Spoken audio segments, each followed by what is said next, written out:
L'actualité en France, aujourd'hui, elle est marquée par la grève. Et on sait bien ce que ce mot désigne à l'heure actuelle. Faire la grève, c'est l'expression consacrée, c'est refuser délibérément et en le faisant savoir de faire son travail, pour des raisons qui peuvent être multiples. On peut ne pas être d'accord avec un projet de loi ou de réforme. Bien souvent, on essaye par là de mettre son employeur en difficulté pour essayer de l'obliger à accéder à des revendications, augmenter les salaires, améliorer les conditions de travail, etc.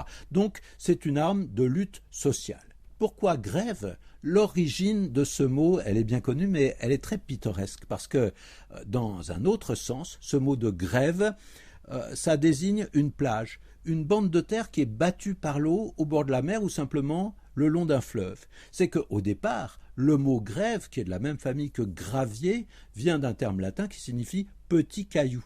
De là le nom d'une place parisienne, la place de Grève, au bord de la Seine. Aujourd'hui, elle existe encore, mais elle a changé de nom, on l'appelle place du Châtelet. Et au Moyen-Âge, c'est sur cette place de Grève que se réunissaient les ouvriers qui étaient en attente de travail. Donc, être en grève, à l'époque, en ancien français, ça voulait dire être sans travail, être au chômage, un sens complètement différent de la signification actuelle.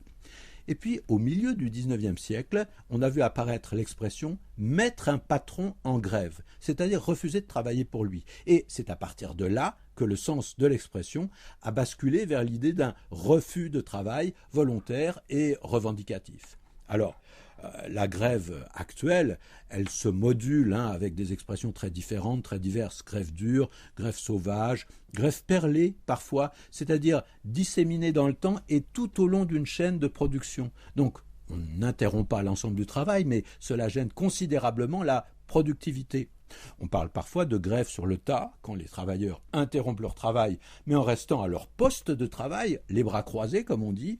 On parle de grève générale, etc. Et il y a une drôle d'expression qui est souvent mal comprise, c'est la grève du zèle. Il ne s'agit pas de ne pas faire de zèle.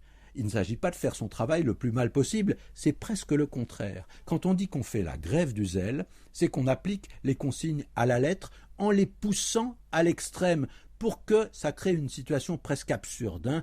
On ralentit tout le processus en cours et par exemple, on peut prendre l'hypothèse de douaniers qui vont systématiquement ouvrir tous les paquets, toutes les valises, fouiller tous les passagers et ils vont bloquer le passage à la douane. C'est cela, faire la grève du zèle. Et puis bien entendu, on a d'autres expressions, grève de la faim, grève de l'amour, qui renvoient justement à une cessation d'activité, que ce soit le fait de manger ou bien l'activité amoureuse.